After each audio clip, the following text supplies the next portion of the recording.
So this zine project, we uses found historical photography from civil rights movements and my own photography and work into new collage forms.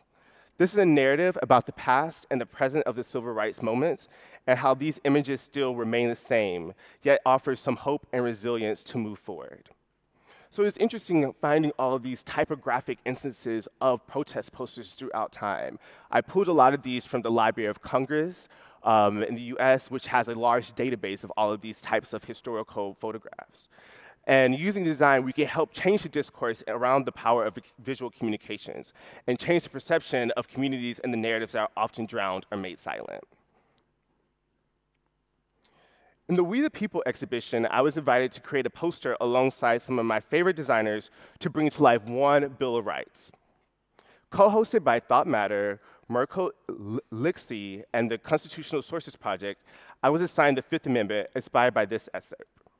No person shall be compelled in any criminal cases to be a witness against himself, nor be deprived of life, liberty, or property without due process of law. This poster shows a hand simultaneously rising and being constricted by the five, portraying the too many instances where marginalized people have been unrightfully imprisoned or murdered because of law and order. So from all of these protest posters and from actually making design artifacts that I think definitely push for the movement and discussion, Codify Art is a QTPOC, or again, queer and trans people of color, Brooklyn-based art collective that believes the existing vocabulary of the arts is inadequate for engaging with the stories of marginalized groups. In response, we create and claim space to collectively build an alternative exclusionary language. So this is a team. So we founded Codify Art around 4 years ago, which was founded by Brown University and RISD students. So from the left, this is my twin, Jarrett Key, Kat Lee in the middle, Sharina Gordon down front, and then me in the back. So Codify Arts creates theater, performs painting, makes music, and loves dance. So this design emphasizes that working together makes a stronger and clearer image. And that's our main goal as Codify. How can we bring in as many community members as possible to do work and help events take off? So Codify Art does all kinds of things, from gallery shows, so this is an example of Spring Break Art Fair in 2017 and Spring Break Art Fair in 2018, which is a week-long art fair, part of Armory Arts Week, to networking events, to workshops at schools and institutions. So this is an example of our workshop at the Whitney Museum, where we discussed Jacob Lawrence and Elizabeth Catlett's work and led a writing exercise to talk about the modern times. And we love creating spaces where we can give others the tools to express themselves and create authentic voices. So each person in the zine, in this workshop, actually walked away with a zine that they made themselves. So it's interesting always trying to figure out ways as a designer that I can teach other people to use design tools to create their own meaning and to create their own messages. So another project that I'm going to talk about more specifically and in depth is the Survival Library. So Codify Art started the Survival Library a couple of years ago, and it's an online archive of queer and trans people of color voices. So we collaborated with an organization called Pioneer Works, and every year or every 2 years, they have these semester-long classes called the School of Apocalypse. And through the Survival Library, we use various mediums to archive the voices of queer and trans people of color artists and writers as a testament and validation of our fears, our hopes, our desires, and means of self-care and self-preservation. I think typography and visual cues are the most basic means that we can use to interact and communicate with each other. These projects prove that the range of narratives that exist and the reality that learning and empathy can come from listening. Also, this was the first time that many people used design and typography to create or forge these narratives. So this is my twin. This is another project upon the Survival Library. So my twin, Jarrett Key, paints with his hair. Yes, you can clap to that. So our grandmother used to have an expression that said, "Your hair is your strength." And it was based off a story in the Bible by Samson and Delilah. But also, our grandmother couldn't read, so figuring out ways that we can preserve her memory and her legacy that doesn't necessarily exist in the frame of typography or Latin or Arabic type design. So this idea was translated into a zine. So Jared's work merges performance and painting to codify a new language inspired by my grandmother's words and actions. He transcribes his gestures and movements to bring her voice to life. This was also their first zine that they ever made. So I think it's also, again, exciting to see how you can take these ideas and these stories and translate them over into forms that are more dissectable and more disseminatable throughout time. The second project that was also in the Survival Library is by Sharina Gordon called Searching for a Home That Holds All of Me, merging handwriting, poetic typesetting, and to illustrate the emotional and complex experiences of dealing with depression and anxiety as a Black queer woman. This was her first zine, this was her first design attempt ever. And one of the things I love about this is that it's so authentic, it's so unpretentious, and it's the writing and the story comes to life so beautifully. And you really do get a sense of who she is as a person and how we can use design to help tell this story. So the next project that I'm going to talk to you about is Slay TV. Chap chap in the bando, I don't want to look like you. Chap chap in the bando, I don't want to look like you. Chap chap in the bando, I don't want to look like you. Chap chap chap chap chap chap chap look like you. No, I don't want to look like you. Look like you. Chap chap in the bando, I don't want to look like you. Chap chap in the bando, I don't want to look like you. In the bando. So, yes. So Slay TV was founded by Sean and Terry Torrington, and it is a queer digital content platform focusing on elevating video narratives of LGBTQI in our community. So we did the logo, the branding, and the strategy for this project. And the logo type was created to illustrate the voice of the community literally saying the word slay, and also to portray the many voices and personalities in the diverse landscape of our queer community. We use Platform Bold by Commercial Type to pair with the logo type. The fun and unexpected proportions complements the character and the geometric quality of the logo type perfectly. Slay TV creates a space where video and queer voices can be as flamboyant, clear, and extra as possible. And so there's so many different contexts, so it's nice to see how the logo can take a life of its own. We also wanted a logo type that brought to life the word as you would say it. The joy, the shade, the energy that exudes from this word. There are so many contexts and situations that you can imagine. We also designed an app for it, so thinking about how does the design actual system translate over into digital content? How does it translate over to digital form? And they have so many unique programmings, from web series shows that are shot themselves to music videos to interviews. So really figuring out a way, how can we really create a logo system or a logo type that really does encapsulate all of the very unique programming that they have. So this summer, Slay Fest is coming up, and it's the first time Slay will actually be producing an event in real life and at this scale. Gathering the hottest QT-pop talent like Kicks the Killers and other, this multi-day event was sure to slay. So it's nice to see how, again, we can take our logo type that we originally made and add new colors and really give something that is has as much energy and is as loud as this festival will be. We wanted something that could really take up as much space as possible visually, and that really does bring out the personalities of the people that you can expect to meet when you go there.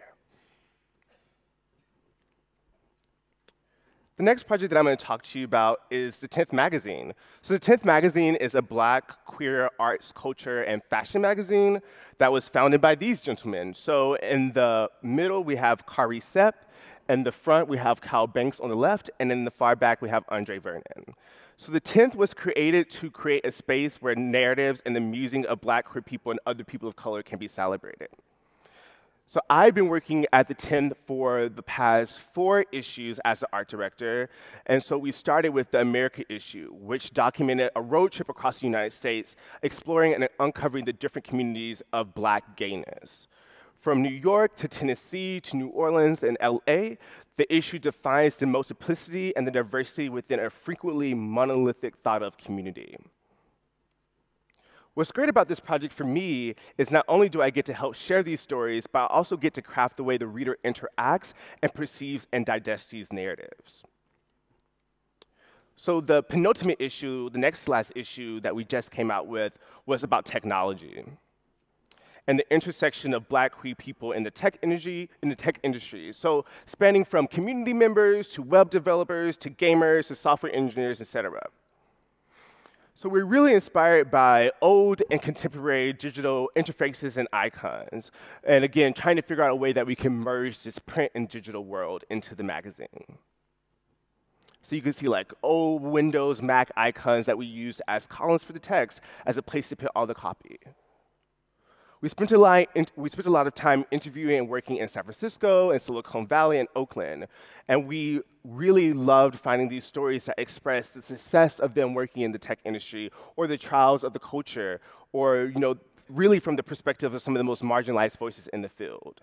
We use a digital pixelated typeface throughout, again, merging the print and digital interfaces. And I really love this story because it's about these like lesbian lovers who are developers. And it's interesting, like I never even imagined that we could find something that specific or I would read about this. But it's such a beautiful story and really thinking about out of all of this large world that we work in, these really marginalized people that work in it.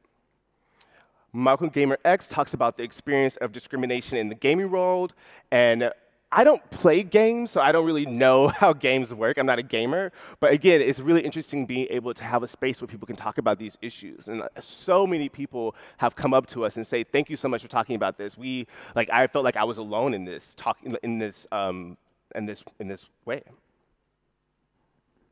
We also interviewed artists like Tim Rosenbauer, who works intersects his queer identity, technology, design, and his body.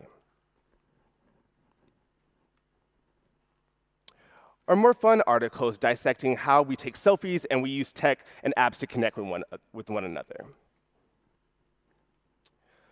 The use of photography was used to punctuate some of the stories or to tell their narratives on their own. And featuring QTPOC designers like Hood by Air and other amazing photographers like Marcus Branch, Harvey Jackson, and others, we really were able to create some amazing imagery and work. And it's really nice to bring these stories to life. So you can see how these little icons and all of these things work together. The last issue, Volume 5, is The 10th Meets the Black Queer Romantic, of past periods and vast lands to explore the legacy and revulsion against the established order. Spanning artists from the Romanticism era to contemporary painters and poets, the magazine follows the QTPOC artist stories, lives, and lasting impacts. From 19th century landscape painter Robert S. Duncanson Rainbows to the contemporary brief marking typeface by Stormtype, one of the main typefaces used throughout the issue, everything comes together as an interconnecting fabric highlighting formal expression and clarity. So you can see how, again, all of these typefaces work together and how all of the imagery and the typography works really nicely together.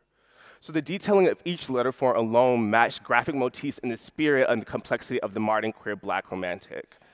And in contrast to the lyrical typesetting that we had, we really wanted something to contrast its graphic nature and what the typography could really portray the duality of our subjects. It's incredible to work with so many amazing people throughout this process and the issue, like Michelle Michaels, who is featured with the Black trans femme poet J. Dodd, advocating for transgender women through their art. Or this amazing makeup artist and stylist who creates these beautiful photographs and reimagines how we can talk about, historical images on our bodies. So the magazine unfolds of unrelenting passion and heart for beauty and personal expression.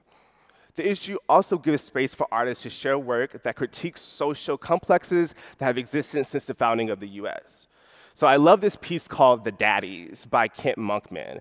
He is a Canadian First Nation artist of Cree and Irish ancestry, complicating the gaze and subverting the expectations of past notions of colonizations and founding a new world. So it's really nice how we can really see all of this kind of art in relationship to, the Romanticism era and where we are today.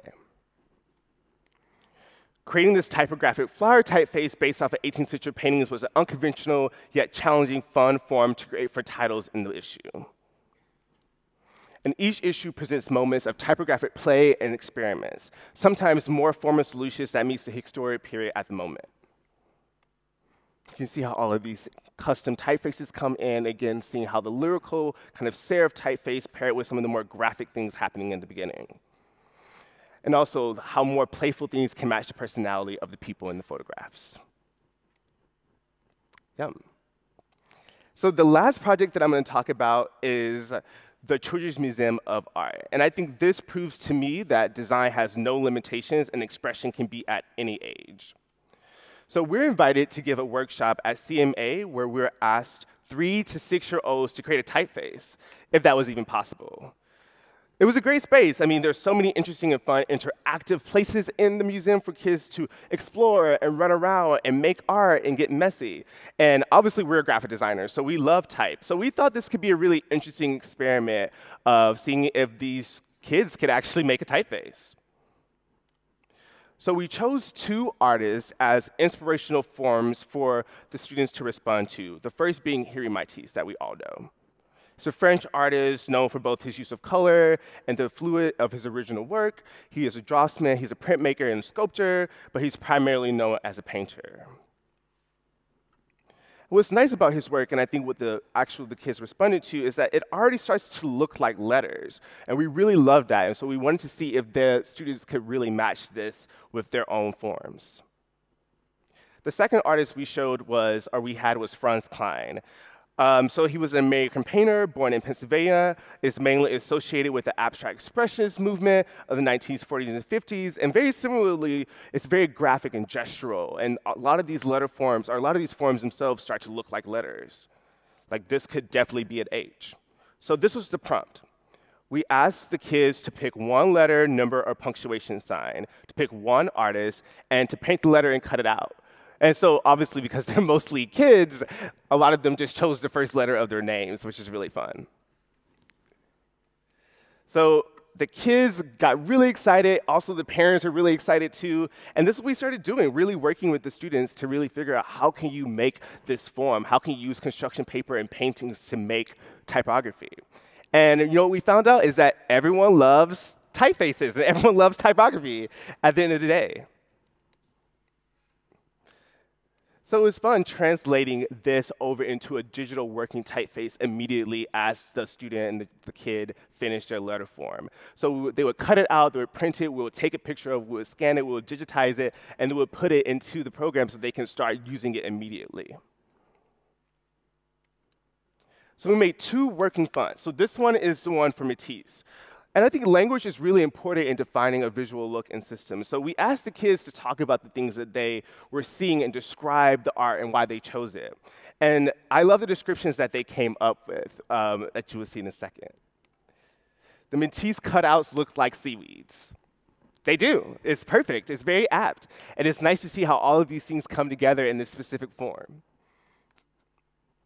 And then for the Franz Klein typeface.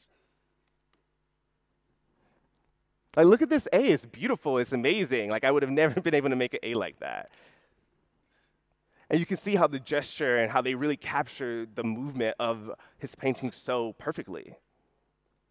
So Mr. Klein does a lot of very fast paintings, which again, I think very much summarizes perfectly what the form is and how you can translate this over into typography or to type design or to actual, usable, materials.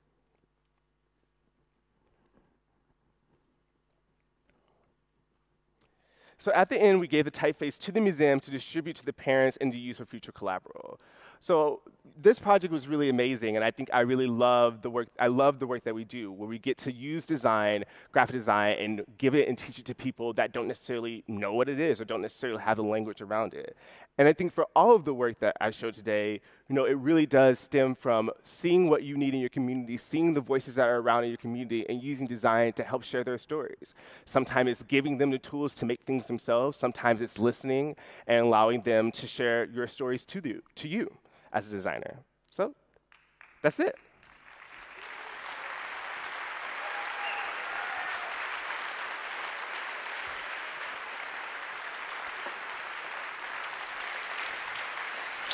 Thank you. Thank you. You were fast. Yeah, it's fast. I like your work. Thank you. It's really heartwarming. It's perfect. I like it very much. Thank you. What was your personal trigger to become a designer? So my mom gave me an HTML book when I was 10 years old, and I had no idea what website was. I had no idea what that was, but when I was flipping through it, I was like, this is cool, and I started making websites for kids. I started making websites for myself.